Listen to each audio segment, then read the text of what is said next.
गुजरात के प्रमुख अखबार गुजरात समाचार के मालिक बाहुबली शांतिलाल शाह पर ईडी की कार्रवाई से राज्य में सियासत गर्मा गई है और सवाल उठने लगे हैं कि क्या सत्ता प्रतिष्ठान और मोदी शाह के खिलाफ बोलने पर यह कार्रवाई की गई है। इस मामले में कांग्रेसी काफी मुखर होकर विरोध दर्ज करा रही हैं और आरोप लगा रहे हैं कि सच के लिए खड़े होने की सजा देना बीजेपी का उद्देश्य रहा है। क्या है पूरा मामला, देखिए इस रिपोर्ट में। गुजरात में रहकर मोदी शाह के खिलाफ वो बोलने की हिम्मत दिखाने वाले गुजरात समाचार के मालिक बाहुबली शांतिलाल शाह की गिरफ्तारी से सियासी तापमान चढ़ गया है। बाहुबली भाई को ईडी ने मनी लॉन्ड्रिंग के आरोप में गिरफ्तार किया है। आपको बता दें कि बाहुबली शाह और उनके भाई श्रेयास शाह गुजरात समाचार पब्लिकेशंस ग्रुप के संयुक्त मालिक हैं। इसकी शुरुआत 1932 में हुई थी। 3 दिन पहले 13 मई की सुबह दोनों भाइयों से जुड़े कई परिसरों में इनकम टैक्स की टीम पहुंची थी। इसके बाद ईडी की दस्तक भी हुई। उनके कार्यालयों और आवासीय परिसरों की तलाशी ली गई। इसके बाद शाह को गिरफ्तार कर लिया गया। इस गिरफ्तारी पर कांग्रेस ने विरोध में ट्वीट किया है। मोदी सरकार में सच लिखने और बोलने की बेहद कड़ी सजा दी जाती है। ताजा मामला गुजरात से है। गुजरात के प्रमुख अखबार गुजरात समाचार और GSTV पर ईडी की रेड डाली गई। गुजरात समाचार के 73 वर्षीय डायरेक्टर बाहुबली भाई शाह को गिरफ्तार कर लिया गया है। इनका गुनाह बस इतना था कि ये लगातार सरकार से सवाल पूछ रहे थे, उनकी जिम्मेदारी तय कर रहे थे। लेकिन बीजेपी सरकार को जवाब और जवाबदेही की आदत नहीं है, तो उन्होंने ईडी भेजकर लोकतंत्र के चौथे स्तंभ के अधिकारों को रौंद दिया।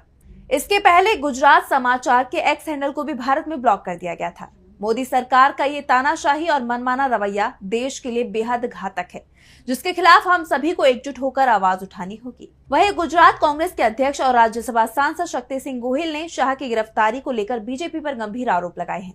उन्होंने एक्स पर लिखा है कि सच के लिए खड़े होने की सजा देना भाजपा का मोटो रहा है। गुजरात समाचार हमेशा सत्ता के खिलाफ खड़ा रहा है, चाहे वो कोई भी हो।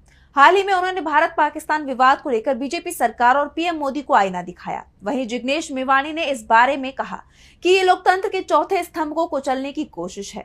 गुजरात समाचाરના તંત્રી અને માલિકો પૈકીના એક બાહુબલીભાઈ શાહની અત્યારે જ ધરપકડ ઈડી દ્વારા કરવામાં આવી છે।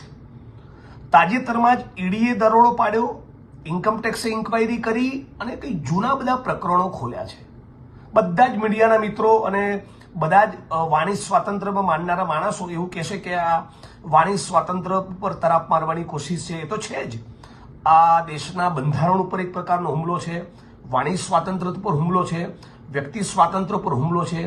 ફ્રીડમ જે મીડિયાને એક સ્વાભાવિક રીતે જ મળવી જોઈએ, એક લોકતંત્રના ચોથા પ્રહરી તરીકે સવાલ પૂછવાની, આકરા સવાલ પૂછવાની એ સ્વતંત્રતા જે છે મીડિયાની, એની પર તરાપ છે। પણ એનાથી વિશેષ હું કહેવા માંગુ છું કે ગુજરાત સમાચાર એ છેલ્લા 25 વર્ષથી એ નરેન્દ્ર મોદી, અમિત શાહ, RSS અને બીજેપીને સહેજ પણ ગાંઠ્યું નથી।